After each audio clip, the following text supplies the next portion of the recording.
One of the most common rights we have as a human being on this planet Earth is the freedom to speak out when things are wrong.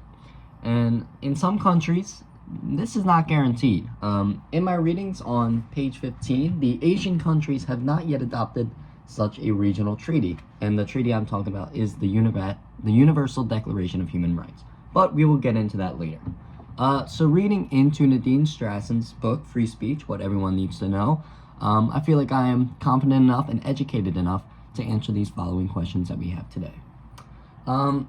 Free speech is something that we are born with, but that's in the point of view of someone who lives in the United States. So once again, we will get into that later because free speech, not guaranteed in some other countries.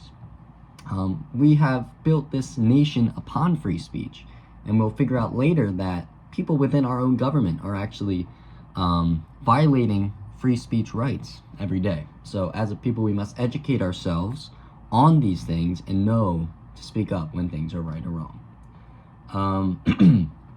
And free speech, as we say in the Declaration, in everyday, free speech is given to people no matter race, religion, sexual orientation, etc.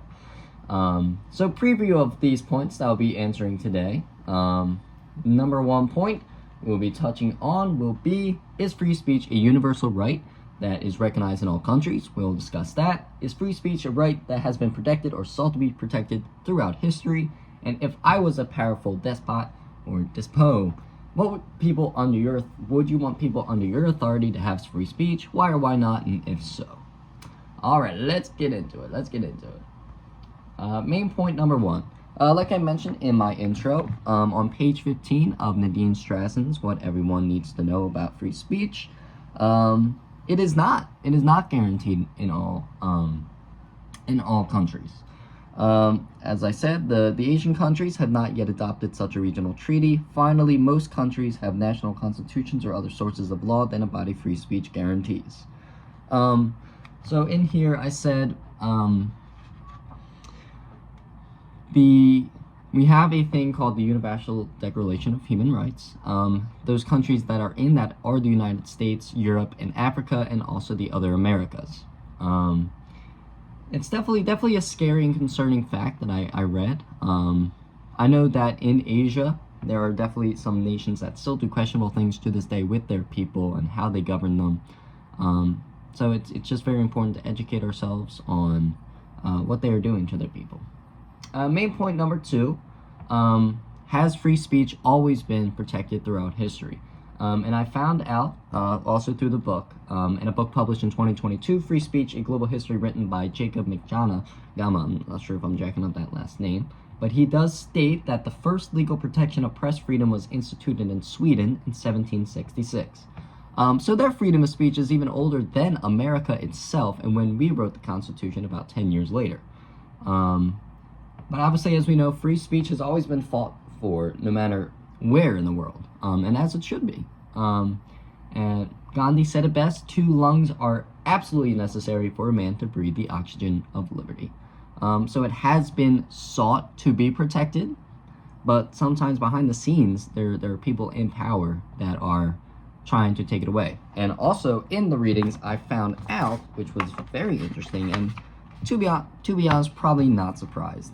Even to this day, government officials across the United States and across the ideological spectrum regularly violate free speech rights, as attested by the regular stream of court rulings that strike down these actions under the First Amendment. That is in page 16 of Free Speech, What Everyone Needs to Know.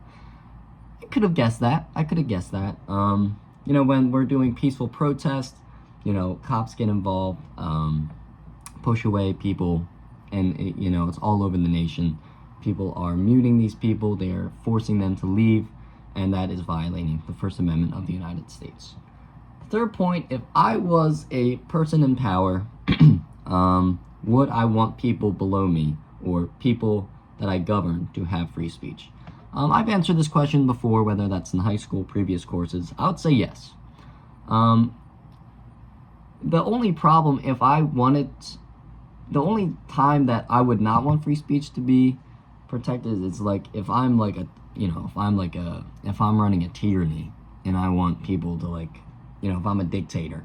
But no, free speech is good because if I'm struggling as a leader and the people are like, oh, that's not good, then I would want them to speak out. Yeah, so I said in my thing, as long as I'm doing a good job at governing these people, there'll be no reason for them to use their free speech. It would only be when, I pass a policy or there's something wrong within the world that's when I would want them to use their free speech. Be like, hey, Ben, that is wrong. Then I'll be like, all right, thank you for notifying me. But, if I take away their free speech, then, I'm just a dictator, and that's kind of what's going on in Asia in today's age.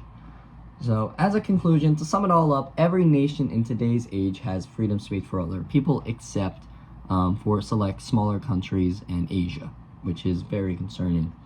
And every day, our freedom of speech is even tested in the United States of America by these government leaders, government organizations that are actively trying to attack, trying to challenge our freedom of speech. And if I was a leader, I would obviously want people to speak up when something goes bad. Freedom of speech, kind of just wrap it up, it's still something we have to fight for, even in America. Definitely an interesting chapter, learned a lot. I knew that America government definitely was testing our freedom of speech, but I also never knew that there was a world treaty about it. So I definitely did learn something about this week's readings.